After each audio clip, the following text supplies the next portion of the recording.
Okay, shalom. Right, final lesson. This lesson regarding Arizal's commentary, and on this phrase, a prophet like you, what he had to say about that. We've already explored it in parts 1 and 2, but we're going to be having a look at this in more detail regards the Gematria and Yeshua, what it is actually pointing to. It's all fascinating stuff, wonderful, wonderful Gematria, and some wonderful concepts to bear in mind as well, linked back to some teaching to be found in the Zohar. Right, so we've already looked at this in previous lessons. This is part of Arizal's commentary on Be'at Chanan, and basically it's just a small section of this commentary. You really need to see it all, but for copyrights I can't show the entire commentary. It's taken from this particular book, Apples from the Orchard, a wonderful, wonderful book, by the way. So I'm just going to read this small part and then look at this incredible Gematria associated with this section that Arizal points out. So this is alluded to in the verse, I will raise a prophet like you for them from amongst their brethren. The initials of the words for I will raise for them from amongst spell the word dumb. It's previously mentioned how Moshe will not be in a state, he will be in a state where he requires a teacher to raise him up when he is at the final appearance of Moshe as the Redeemer, the final Redeemer, or in his capacity as aspects of the Moshiach ben Yosef, Moshiach ben David. He will come first at a level where he requires a teacher to elevate him up to the final level or the final destination of his soul, that of Moshiach, or whichever capacity, Moshiach ben Yosef, Moshiach ben David. Okay, so we'll be in a state where he's dumb. That means he requires a teacher. This is what it basically means. The initial letters of the word I will raise for them from amongst spell the word dumb. So this is part of the prophecy. We will be looking at this verse very shortly. I will raise from them, from amongst, Akim lehem mikerev. The initial letters spell Aleph, Lamed, Mem, which spell the initial letters of these three words. I will raise from amongst them, Akim lehem mikerev. The initial letters Aleph, Lamed, Mem, which spell Elim, the word for dumb. So we've already talked about this in previous lessons and the significance of the Aleph, Lamed, Mem, and how that's also connected to the Alif, Lam, Mim to be found within the Quran, these mystical three letters. The passage from which this verse is taken states that the Jewish people will never have to guess what God's will is for them. Unlike other nations that need to resort to divination and soothsayers, they will always be prophetic leaders who are mystically understood to be impregnated with Moshe's soul, who will convey God's will to the Jewish people. The full verse quoted here reads, I will raise a prophet like you from amongst their brethren, and I will place my words in his mouth, and he will tell them all that I commanded him. Okay, so this is really interesting. This commentary is obviously Arizal's commentary, found in the way that his commentary is really the light of the Torah of Arizal. The light of most of the sages found in Judaism is really to illuminate the Jews. Okay, but if it's Torah that represents the name of Yod-Heh-Wah-Weh, if that light is only limited to a certain people and a certain people's experience of the entire human history, then it's exiled into that one perspective where you have put the Jewish people, Yehuda, the house of Yehuda, at the centre of the universe, and from that perspective you are interpreting this light of Arizal, the Arizal's commentary on Be'at Chanan. If it's Torah, if it's true Torah, if it's truly divine inspiration and a revelation of the name of Yod-Heh-Wah-Weh, which ultimately the Torah is, then that light can't stay exiled within that one perspective. We have to take the light of Arizal and start to apply it to the rest of the world. So the glory of Yod-Heh-Wah-Weh fills the whole world as the waters cover the sea, or the knowledge of Yod-Heh-Wah-Weh. Okay, so this is what I intend to do. I know when Arizal spoke these words, he was speaking to a specific audience.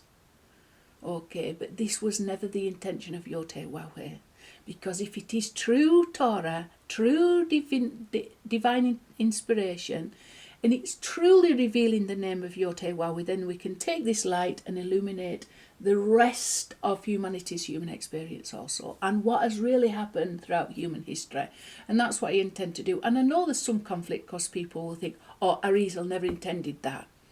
But Yod-Heh-Wah-Heh had a plan that was bigger than maybe possibly Arizal's own plan. Okay, because Yod-Heh-Wah-Heh desires that the knowledge of him covered the entire earth, so that we are looking into reality and seeing there's only Yod-Heh-Wah-Heh, nothing else beside him. If we keep this light contained within our little exiled perspectives, the small perspective, then everything out there is not illuminated by that light, and it looks dark and it looks like something other.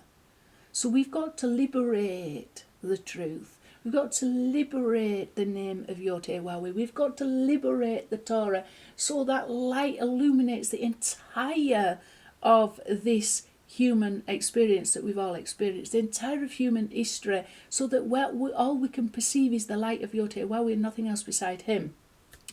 So that's where I'm coming from. You know, I've been challenged. Did Arizal intend for this? Yes, I do believe he intended for his light to shine and illuminate, because he was a righteous man. He may not have understood, because he doesn't stand at the same place as we do in history. He might not have been able to fully perceive, but these people were divinely inspired, and they left their commentary and they left that light in this world when they went. And we can then take that light and illuminate our own experience from it, to see that there's only Yod-Heh-Wah-Heh, nothing else beside him. So when I take this light of Arizal and I illuminate my experience as somebody who was a believer in Yeshua, being the Moshiach ben Yosef, and then take that further and start to illuminate what I am able to perceive within Islam, then I'm left in a situation where that light is no longer exiled. It fills the whole world, and I'm starting to see human history, and I'm starting to see there's only Yod-Heh-Wah-Heh, nothing else beside him. So if I can take Arizal's commentary and do that, I think I've done Arizal a great favour. I have not diminished his teachings in any way. I've not corrupted his teachings in any way. I've just taken that light and used it to illuminate my own experience and what I'm able to perceive as of other people's experience, to the glory of the name of Yod-Heh-Wah-Heh. Okay, so I'm just wanting to say that, because not everybody wants to. They want to keep the light that they've got to themselves, with themselves at the centre of their own universe. But that's not the truth. That's an exiled mentality. We need to put Yod-Heh-Wah-Heh at the centre of the universe and start to look around and see just how much he fills the whole universe. There's only him, nothing else beside him. If we're perceiving something other, we've got a work to do.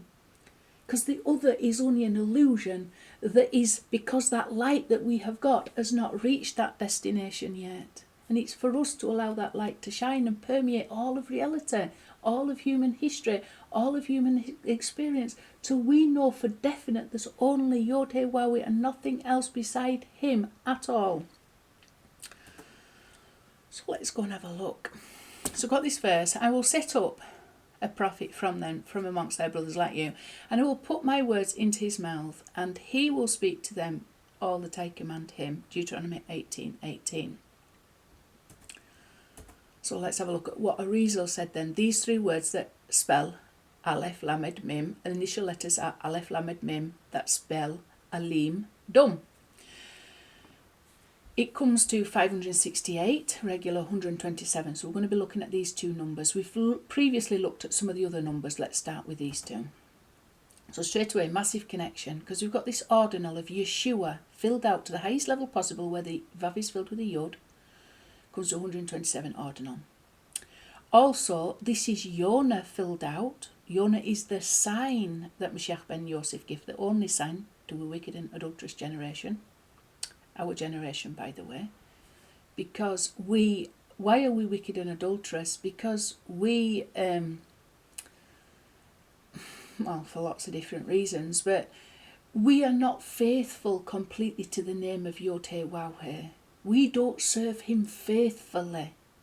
You know, as long as we see that there's something other in this world, and we are responding to that other in some way with our thoughts, words and deeds, we are serving something other. Okay, as long as that other has an impact on us, we are not faithful to the truth that there's only Yod-Heh-Wah-Heh and nothing else beside him. Okay, and if we are responding in some way, even if we're just afraid, or even if we're, if we are responding in some way, and we are motivated to respond because of our perception of something other, I consider that as being adulterous and unfaithful. So, Yonah's the sign. What does Yonah really... Yonah's about peace. Yonah's about unity. Yonah's about the concept of the Moshiach that includes more than our own perspective of who we believe Moshiach to be. Okay. And it's the version of Moshiach, the Moshiach of Yod-Heh-Wah-Heh, that reveals the name of Yod-Heh-Wah-Heh, that allows us to understand there's only Yod-Heh-Wah-Heh and nothing else beside him. Yonah is a sign for that. Because even everything about Yonah, the fact that he went to Nineveh, the fact that the king of Nineveh, according to the Jewish sages, part of their midrash, is that he was the Pharaoh of the Exodus. All the commentary of Vilna Gaon regarding the book of Yonah is all incredible stuff about the descent of the soul. Our soul has descended into this exile in order for us to overwhelm it, not to be subject to it forever. What does that mean? We've got to defy these boundaries that we have been limited to. We have got to defy them and say, no, these don't really exist. There's only Yod-Heh-Wah-Heh, and he fills the entire world. There is no exile, there is no darkness, there is no other, there is only Yod-Heh-Wah-Heh, nothing else beside him. And understanding the story of Yonah is very, very important in helping us to be liberated from those mindsets that keep us in our little cliques. 254, which is 2 times 127. 254 is an important number as well. But anyway, that's linked back to this. I will set up for them from amongst us. This is a Gematria that's pointing towards what Yeshua said. This is again significant. Yimach Shemo, this is the curse with which Yeshua is cursed from within rabbinical Judaism. Okay? It's got an ordinal of 71, which is Yonah again. It's got 404, which is 4 times Michael, the advocate for Yisrael. And then we've got Welo Yimach Shemo. This is, and not erase his name, this is to be found within the concept of the Levirate marriage, where if the husband dies without bearing children, then the wife marries the brother in order to continue his name. And we can see, if we look at this phrase taken from the Torah regarding this, Welo Yimach Shemo, so his name not be erased from amongst Israel, we can find some incredible connections. Because first of all, Yimach Shemo, those rearranged to spell the Moshiach. So we know that this is somehow connected to the concept of Moshiach. 446 is Wehemeth, and truth, one of the 13 attributes of mercy. And we need to reveal the truth. What truth? Od Yosef Chai, Yosef is still alive. Okay, and this is very much regarding the concept of Moshiach ben Yosef. 95 is Hamelech, the king. 541, them two added together, is Yisrael. To not erase his name, we bring all Israel together, including the lost house of Yosef. We unite it with the house of Yehuda to reveal the entire of Israel, all 12 tribes together as one. There's so much. 446 is all sort of filling out of Moshe. So we know it's definitely to do with the Moshiach, because Moshe is the umbrella term for the whole concept of the Moshiach of Yod-Heh-Wah-Heh. If we add this and this together, we get 1016, which is another significant number on its own, and that's 4 times 254 and 8 times 127. So connected up to that. We've got Moshe here, look. Moshe filled out, the square ordinal of Moshe is 635, which is 5 times 127. So we can see there Yeshua is connected to Moshe, and also the concept of Yonah and all this. May his name be erased, or may his name be erased. That's the curse, Yimach Shemo, and not erase his name, which is the ideal that we need to attain. But it's all a necessary evil. We have to go through this because Yod-Heh-Wah-Heh give us a work to do. He wants us to he wants us to be able to perceive his glory fills the whole world. So he set us in exile He set us a challenge. Give us a lie. We've got to defy that lie in order to reveal the truth. Okay. Can you find out the mystery of God? So this comes to 1016, which is 8 times 127. It's a highly messianic. It's a very mysterious and highly messianic verse from Job. Again, you've got 886, which would be 443, which is 2 times better meth in truth. I've talked about this being connected to truth on the previous lesson. We go through just how significantly this phrase is connected to truth, of the whole concept of truth. We've got to reveal the truth. What truth? Od Yosef Chai. This is what empowers Yaakov, Yisrael, Tifereth, the name of Yod-Heh-Wah-Heh. Okay, the Father. It's all connected. It's all wonderful. Brings him to life, revivifies him, so that abundance can flow from heaven to earth through that truth. To him who increases the authority. So this is very significant because it's the only verse in Tanakh which includes a mem sofit, where the form of the mem that should be at the end of a word within a word. So it's written like this: Lemar Be. To him who increases the authority. It's talking about the kingdom of David. Okay, so 127 is connected up to here. So we can see it's a highly messianic number. And Israel loved Joseph more than all of his sons, 1,270. So 10 times this. We know it's really pointing a lot towards Moshiach ben Yosef. Okay. And the house of all Israel, this is the stick of Yosef that he's talking about from Ezekiel. That comes to 127. But we've got a double connection up to here because we've got these two added together. This, by the way, I think it's the Hasatan. 1009 is Hasatan Mispar Gadol. So Hasatan would be Shin Tet Nun Sofit. So Nun Sofit 700, Shin 300, that's 1,000, and the Tet is 9. So, we have to battle the forces of Satan, or, the adversary, or what you would call the guardian angel of Asav, in order to reveal that stick of Yosef. We've gone against Edomite exile. It's all connected. It's all wonderful. But it's also 1,127. So they're connected. Add them up. And it's 2 times 568. Okay. 568 up here. And then I've put 284 is the ordinal of the books of the Torah. So there's 5 books of the Torah, and the ordinal of all those 5 books comes to 284. It's very much connected also to the concept of Moshiach ben Yosef.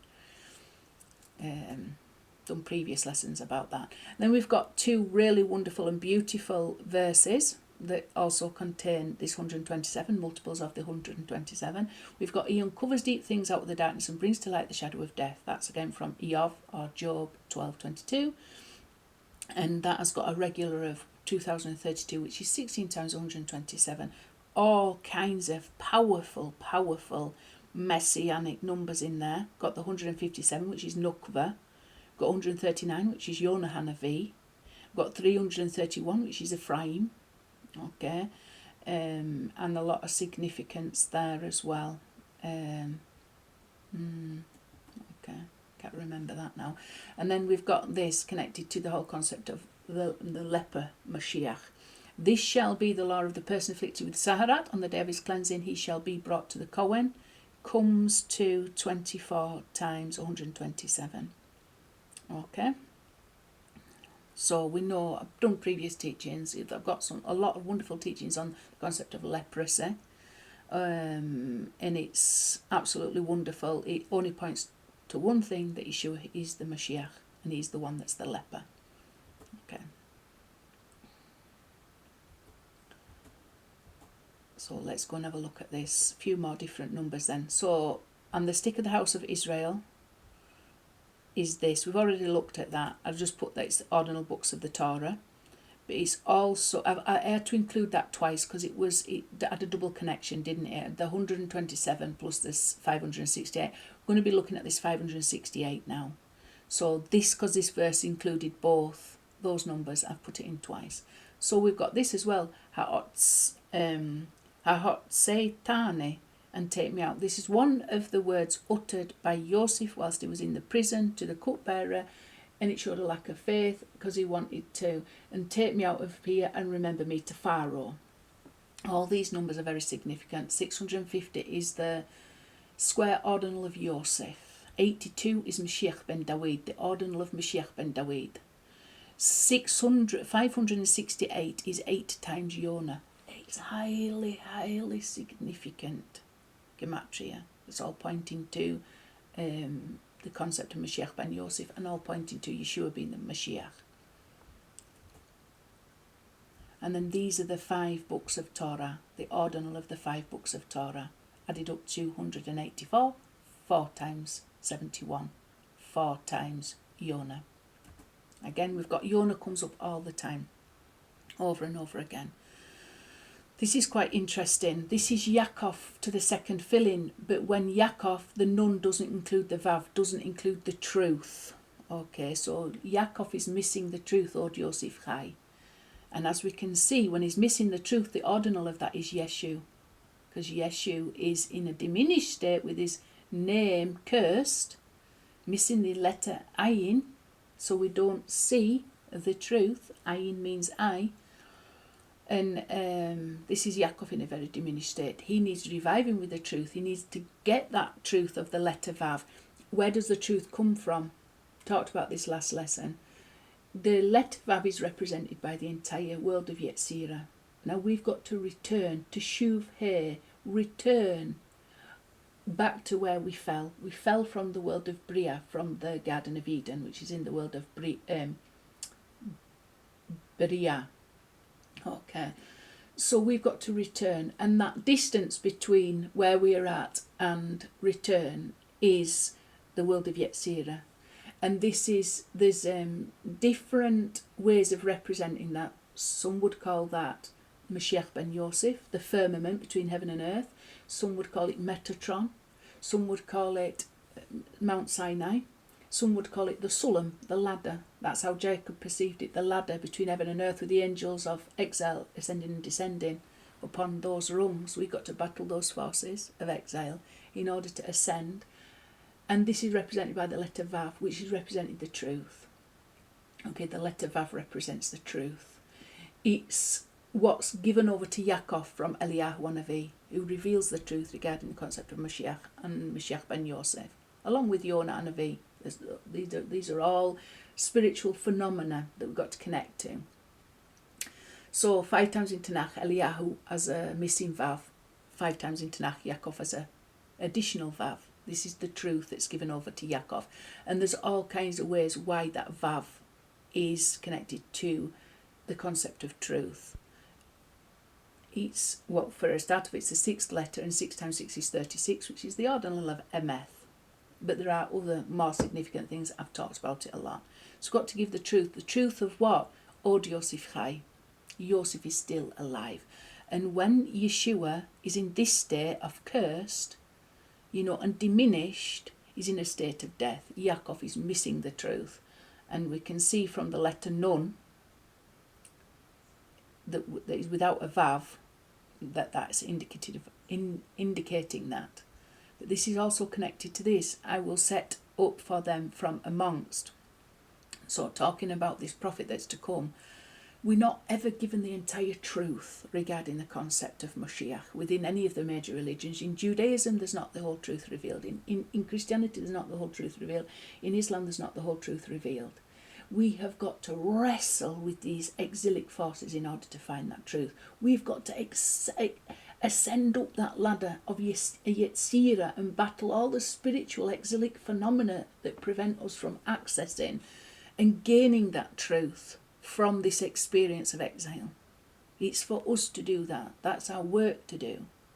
And when we do it, we can reach that place where we can say, Od Yosef Chai, and Yosef represents the world of Yetzirah to a certain extent. He is the Yesod. He is the distance between heaven and earth. Okay. Between Yaakov and Malkuth. So there's all these wonderful things we've got to start to awaken up to and start to see, how has this been actually represented in this world in which we have lived? You know, how can we take what's out there and align that perfectly to the Torah and the wisdom of the sages, the illumination that they left for us, that's ultimately a revelation of the name Yod-Heh-Wah-Weh. How can we help, how can we attach to this in order to fight those exilic forces that want to keep us in a state of immaturity? How do we get to the top of the ladder? How do we get to the top? How do we climb Mount Sinai, get to the top of the mountain instead of under it? How do we face Yod-Heh-Wah-Weh face to face? Like Moshe was at the top of the mountain. The children of Israel were underneath it. They've got to get to the place where Moshe stands. Moshe is the Moshiach. We've got to get to the top of the ladder. What's at the top of the ladder? The name Yod-Heh-Wah-Weh. And as we can see in the Machzor of Rosh Hashanah, that's also represented by the concept of Yeshua Sar HaPanim. Yeshua, Prince of the Face. Okay, and that Prince of the Face is the representation, the accessible representation of the name of Yod-Heh-Wah-Weh, that we can perceive face to face and still live, Obviously, we can't perceive Yod-Heh-Wah-Weh face to face fully and completely, because we would perish, but we've a representation. The highest possible degree to which we are able to perceive the name Yod-Heh-Wah-Weh is at the top of the ladder, and it's through the face of Yeshua Sar HaPanim, a phenomenon that we think we know, but we don't know it until we've accessed all the truth that's hidden in exile, climbed all the rungs of the ladder, and get to see Yeshua Sar HaPanim face to face. I've had an experience of Yeshua, but some of that experience is so attached to the lies of Christianity that I've had to divest. I had to go to the Jewish people to find out more truth, and also now start to look at Islam to find out more truth, to help me to get up that ladder. Okay. And it's all wonderful stuff. There's only Yod-Heh-Wah-Weh for good. But you can see how it links in here. Under slavery rules and a wretch is sated with food. So this is the Erev Rav, and it's also Metatron. So there's a concept of Metatron Sar HaPanim and Yeshua Sar HaPanim. I've talked about this a lot, so I'm not going to go over this now. Ideally, we need to be in a messianic consciousness, not a Metatronic consciousness. Metatron is the slave who rules. Moshiach is the true king, the king over kings. Yod-Heh-Wah is the king over kings of kings. So under a slave who rules and a wretch who is sated with food comes to 284. We're going to be having a look at that later, but we can see that that is connected to here, because there's always going to be an unholy opposite force, so that our job to access the truth is not easy, it's not given to us on a plate. We have to max out on our own inner potential to reveal that truth by battling these forces. And Metatron is also the ladder, the Sulam. According to Rabbinical Judaism, he is the angel of the exiles, in some way, or is the angel that guides us during exile. It's a complicated phenomenon. I've talked about it a lot. I'm not going to go into all great detail. And the wretch who is sated with food is the Erev Rav. The Erev Rav is that part of Judaism, predominantly rabbinical Judaism, that keeps that light of the name Yod-Heh-Wah-Weh,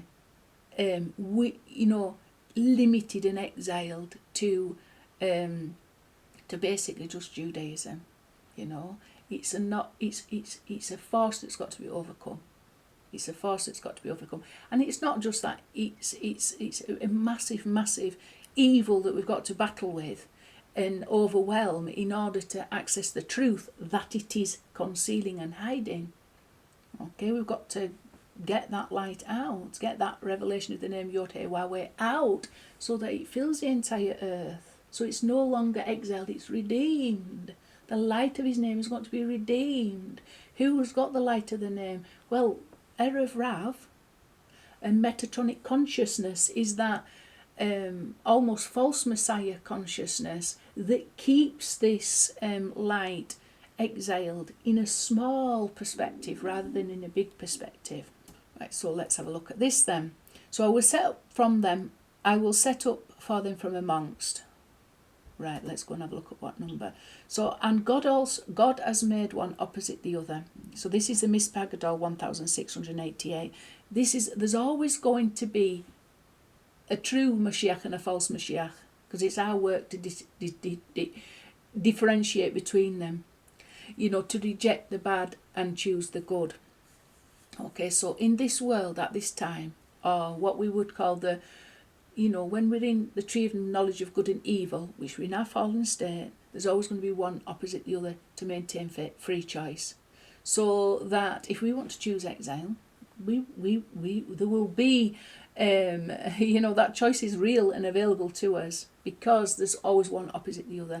And we can always see that for everything holy and pure and good, there will always be an equal opposite, impure, false, bad. And we've got to be able to discern between both. And when we see the perfection of that as well, I come across this in the Gematria, you can see numerically the perfection. You know, it's so wonderful when I see it, because you know that there was one greater that orchestrated that perfection. It's almost like the concept of yin and yang. You know, when you see the perfection with which light is balanced with darkness, good is balanced with evil, truth balanced with lie, and you can see that, and even numerically, some of the major concepts, you can see the numerical perfection and the numerical balance. It really does help you to see beyond that duality to the unity that orchestrates that perfection. It's wonderful when your eyes see it. There's only Yod He Waw with nothing else beside him. 1688, God made one opposite the other. It's a very important thing to understand in this world. We've got to understand this, the duality that we're all subject to. We've got to really see beyond that. A death viper, that's got a Mishneh Gadol of 1688. This is actually a very messianic term. I've recently gone over that in one of my videos. Okay, so it is connected up to this. You see this square ordinal of 69. 969 is also Moshiach plus Yeshua. And then the Cheresh, death, can be written backwards as Sarach, as in Sarach Bat Asher. And there is a unity between Sarach, Moshe and Yeshua. Because Sarach, in one instance, represents Malkuth. Usually it's Rachel. Okay, when it comes to the resurrection of the dead, it's Rachel is the aspect of the... Rachel is the final letter here. But when it comes to, you know, the coming of Moshiach, that the 12th aspect of faith, so there's 13 aspects of faith. One is belief in the coming of the Moshiach. One is in the resurrection of the dead. The 13th is the resurrection of the dead. So there's 5 aspects of Moshiach representing 5 aspects of the name Yod He Waw, with the tip of the Yod, the He, the Vav, the He. When it comes to a revelation of the Moshiach, the final letter He is got to be is Sarach Bat Asher. Okay, this is what, when you analyse it, points towards that. When it comes to resurrection of the dead, however, it's got to be Rachel.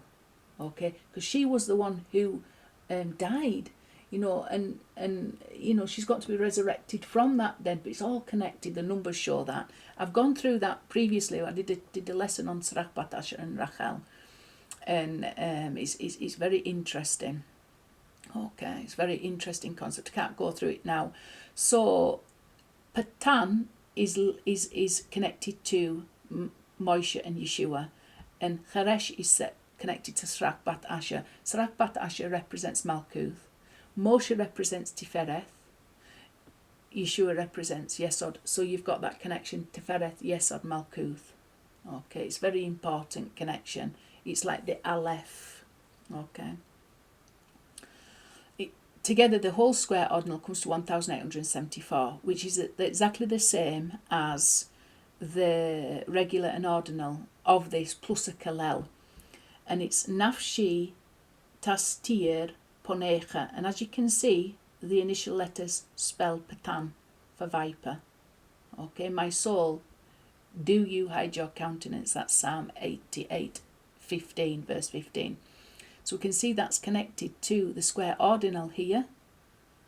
And the square ordinal, this is the square ordinal of Moshiach and Yeshua together. Sorry, this is one of the fillings out of Moshiach and Yeshua together. And this is the square ordinal of Serach Bat Asher. Just Serach, Charesh, exactly the same letters there.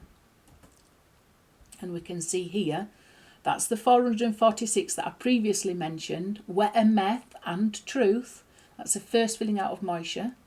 The first filling out of Yeshua is 523 added together, 969. So we can see that this is connected to this concept here. It's very mystical. It's a wonderful mystery involved in this. But it's really to do with that whole unity between Moshe, Yeshua, and Serach Bat Asher. And we can see that in the Torah. We can see that in the writing of the sages, because Serach Bat Asher was the woman who told Yaakov, "Od Yosef Chai, Yosef is still alive." She was also the one who found the bones with Moshe in exile, at the end of exile. She's a mysterious woman who went into exile. She was the 70th, according to the sages, the 70th number going in. She also went into Eretz Yisrael. She lived so long, there's a tradition that she's buried in Iran, in Persia. Okay, so there's all kinds of mystery around it, but she's mentioned in the Torah as going into Eretz Yisrael also. So the sages say she was the one that told Yaakov or Yosef Chai. And she was also the one that found the bones of Yosef with Moshe in the Midrash. This is spoken about. Two different ways in which she showed Moshe the bones. Okay, so there's lots of connections, because Yeshua is Mashiach ben Yosef. So there's a big connection. There's a big connection revealed to us in Torah, and then in this world in which we've experienced, there's also another big connection between Moshe, Mashiach ben Yosef, and Serach Bat Asher. Okay, and this is pointing to that. This is pointing to that. And it's also pointing to the Aleph, Alufo Shalalam, that both hides and reveals the name of Yod-Heh-Waw-Heh. So the Aleph is made up of three parts, the upper Yod, the Vav, and the lower Yod. We could say heaven, the firmament between heaven and earth below. And this is the three concepts of Moshiach, Moshe, Mashiach ben Yosef, Mashiach ben Dawid, the three Abrahamic faiths, Judaism, Christianity, Islam. And also these three people, and then Tifereth, Yesod, Malkuth. This Aleph, you can see it everywhere, okay, but it sometimes hides and it sometimes reveals, and it's for us to have the eyes to see. But it's a connection between Moshe, Yeshua, and Serach Bat Asher, and it's somehow in a mysterious way to be found in this verse, and connected to this, and connected to this, and connected back up to here. I will set up for them from amongst. Oh, by the way, this is when it says Yetzirah, these are the filling out of the name, the Vav and the He, according to how they're filled out in the world of Yetzirah. And this is, the world of Yetzirah is where we get the Vav from. That is the truth that is given over to Yaakov. So there's all kinds of mystery involved in that as well. And then this is the actual verse. Why, O Lord, do you abandon my soul? Do you hide your countenance from me? He hides it so that we've got a work to do. Okay? We've got to wrestle against these serpents and vipers, and scorpions. And we've got to take that that's negative and reveal from it that that's good. We've got to take the lie and reveal the truth from it. And then this is, we're going to be having a look at this, because I mentioned that this is connected to a really important thing found in the Zohar, and just to show you how this verse here, according to the Zohar, is related to the concept of Metatron and Erev Rav. So in Bereshit A, verse 273. This is according to the Sulam commentary. The woman who has both pure blood and impure blood of menstruation comes from the aspect of the Mishnah, which is equal to him. Thus she is not the spouse, his union, because there can be no union before the mixed multitude is eliminated from the world. Mixed multitude is the Erev Rav. Because the mixed multitude, Moshe was buried outside the Holy Land. His burial was at the hands of the Mishnah, and no one knows the location of his grave to this day. Burial means concealment, whereas the resurrection of the dead is revelation. So Moshe was concealed and buried outside the Holy Land because of the dominion of the Mishnah in the world. This is why no one can know his burial site until the day of the end of correction. At the resurrection of the dead, Moshe will be revealed together with the two Messiahs. He's being buried. The concealing of the soul of Moshe comes from the power of the Mishnah, which rules over the queen, who is called the Kabbalah, literally tradition. Moses received, and so the queen departs from her husband. This is why the scriptures say, for 3 kings the earth is disquieted. Mishlei 30:21, alluding to Malchut, the female principle of ZEIR and ANPIN, called the earth. The phrase for a slave when he becomes a king alludes to the specific servant, who is METATRON, and a handmaid that is heir to her mistress alludes to the Mishnah, METATRON'S wife, and a fool when he is filled with the meat is the mixed multitude, whose members are called foolish people and unwise. Okay, I've broke down this a lot. I've broke down the fact where Moshe is really buried. That's at the beginning of... well, anyway, I've done it on many occasions. He's buried in the Gachon, which is really he's connected to the Gematria.